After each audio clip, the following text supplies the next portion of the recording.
आजिर GK class को समस्त को स्वागत। जय जगन्नाथ।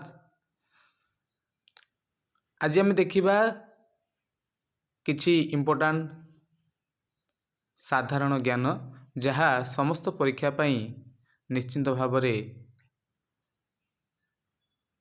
हेल्पफुल रहिबो। समस्त प्रतियोगिता परीक्षा एवं कॉम्पिटिटिव रो विभिन्न प्रकार जो वर्तमान स्थिति निश्चिंत भाव में ये परीक्षा रे ये क्वेश्चन गुड़िक इम्पोर्टांट रहिबो। निश्चिंत भाव में देखिबा हमर प्रथम प्रश्न, वेदर केतोटी अंग अछि? ऑप्शन 1 गोटिए, ऑप्शन 2 तीनोटी, ऑप्शन 3 छटी, ऑप्शन 4 चारोटी। यार सठिक उत्तर होची ऑप्शन 3 छटी। वेदर 6टी अंग अछि। गोटे श्लोक अछि, छंद पादौ तु वेदस्य हस्तो कल्पत्य पठ्यते ज्योतिषांगनयनम चक्षु निरुक्तम स्तोत्र उच्यते शिक्षा घ्राण तु वेदस्य मुख व्याकरणम स्मृतम तस्मात् सांगमधिदैव ब्रह्मलोक महीयते। वेदर 6टी अंग। प्रथम होची शिक्षा, ज्योतिष, व्याकरण, निरुक्त, छंद एभली भाव में 6टी अंग रही वेदर।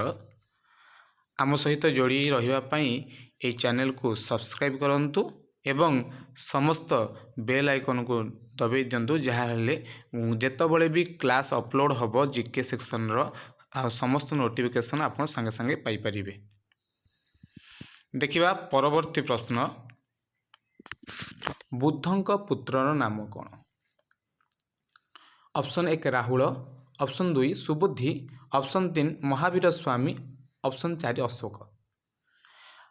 गौतम बुद्ध जे कि बौद्ध धर्मर प्रचार प्रसार करथिले, तांकर विवाह बहुत कम बयस हो जाइथिला, 16 वर्षर बयस रे तांकर जने भविष्यवाणी करथिले जे कि से सन्यास हो जिवे आउ से केबे संसारिक हो परिबे नाही। सेथिलागि तांकर विवाह करा जाइथिला एवं तांकर गोटिए मात्र पुत्र संतान होइथिला, तार ना होची राहुल। ऑप्शन 1 राहुल होची सठिक उत्तर। परवर्ती प्रश्न देखिबा, जैन धर्मर 24तम तीर्थंकर नाम कौन? Option 1 Mahavir Swami, option 2 Rishabhdev, option 3 Parshvanath, option 4 Gautam Buddha. यार सठिक उत्तर होची ऑप्शन 1 महावीर स्वामी।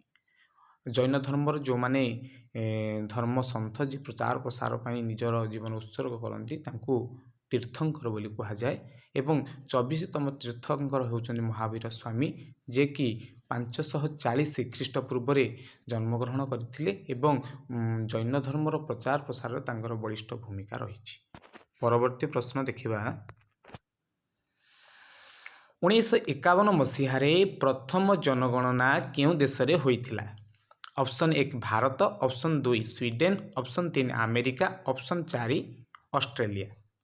यार सठिक उत्तर होची ऑप्शन 1 भारत। भारत होची जेतबळे 1947 मसीह भारत तार स्वाधीनता लाभ कला, तार निर्वाचन करी प्रथम जनगणना 1951 मसीह होइथिला, किंतु विश्व रे प्रथम जनगणना स्वीडेन रे होइथिला। मन रखिबा। देखिबा परवर्ती प्रश्न, ओडिशार प्रथम मुख्यमंत्री किए? राधानाथ राय, Janaki Patnaik, Rajendra Prasad, Harekrishna Mahtab.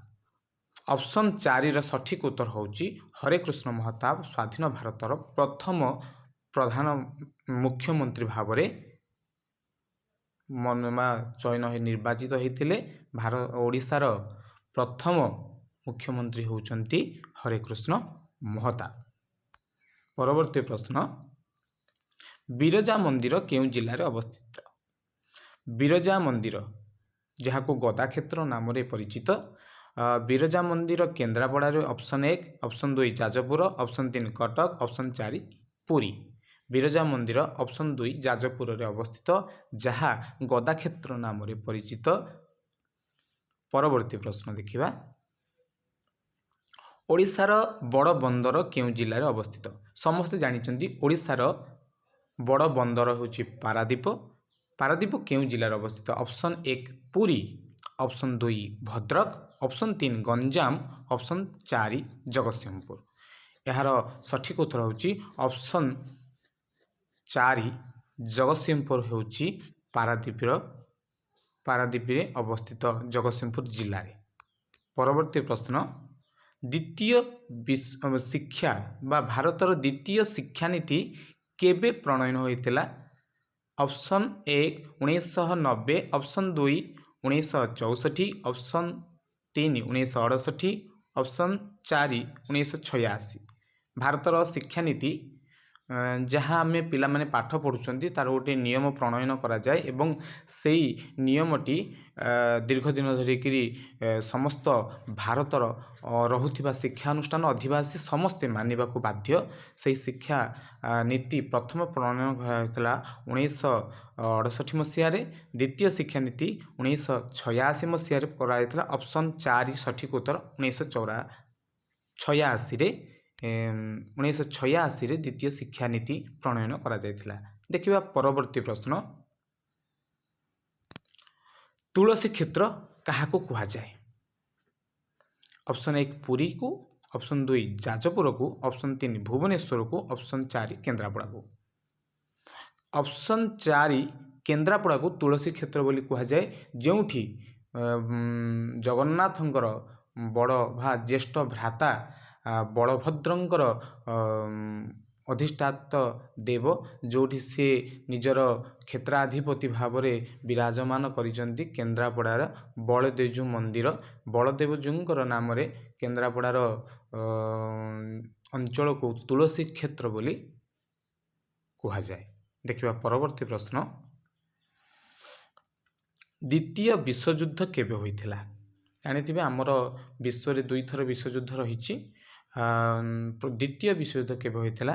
Option 1 2021, option 2 1914, option 3 1925, option 4 1945। ଦ୍ୱିତୀୟ ବିଶ୍ୱଯୁଦ୍ଧ, ପ୍ରଥମତଃ ଆମେ ଦେଖିବା ଦ୍ୱିତୀୟ ବିଶ୍ୱଯୁଦ୍ଧ କେବେ ହୋଇଥିଲା।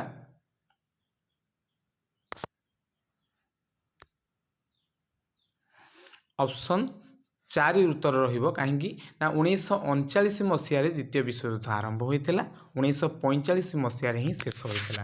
ତେଣୁ ଆମେ ଦ୍ୱିତୀୟ ବିଶ୍ୱଯୁଦ୍ଧ କେବେ ହୋଇଥିଲା ନା ଆମେ ଦେଖିବା 1939 ମସିହାରେ ହିଁ ଆରମ୍ଭ ହୋଇ ଦ୍ୱିତୀୟ ବିଶ୍ୱଯୁଦ୍ଧ ଶେଷ ହୋଇଥିଲା। ଆଜିର ସେକ୍ସନକୁ ଏଇଠି ରଖିବା। ଧନ୍ୟବାଦ। ଆଗାମୀ ଭିଡ଼ିଓ ପାଇଁ ଜୟ ଜଗନ୍ନାଥ।